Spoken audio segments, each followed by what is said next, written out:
Hepatitis C is a chronic disease affecting, among others, injecting drug users and people living with HIV. Transmitted through the blood, slowly but surely it attacks the liver and causes fibrosis, a scarring of the organ that prevents it from functioning properly. Severely affected patients develop cirrhosis of the liver and frequently require a transplant.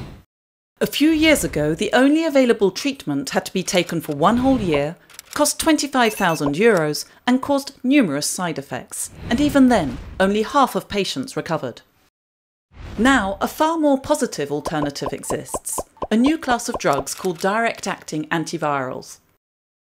One of them, sofosbuvir, has almost no side effects, reduces the risk of relapse significantly and needs to be taken for just 12 weeks, with a cure rate of 95%. Its price is the only snag.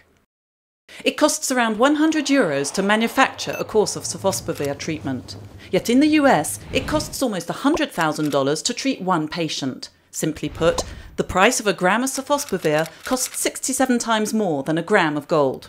In France, treating everyone suffering from the disease would exceed the budget required to fund all of Paris's hospitals. The price of the drug depends on the agreement reached with Gilead, the pharmaceutical company that produces it. In 91 countries, sofosbuvir is supposed to be available in its generic form, but these countries only account for half of the people with the disease. Most of the worst affected countries do not have the benefit of a licensing agreement between Gilead and generic manufacturers, which would give them access to the drug at a cheaper price. In countries where Gilead has reached an agreement, pretexting the fight against the resale of drugs, it imposes draconian measures. The company has, for example, access to personal information, including the name and address of each patient, which it can use as it sees fit. Yet another consequence of the pharmaceutical company's pricing policy is that the drug is subject to rationing. In France, instead of providing treatment to all those who need it, it is prescribed only to those with advanced liver fibrosis.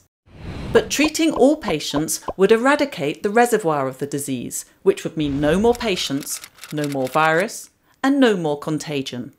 If it were accessible to all those who need it, sofosbuvir could potentially eradicate the disease.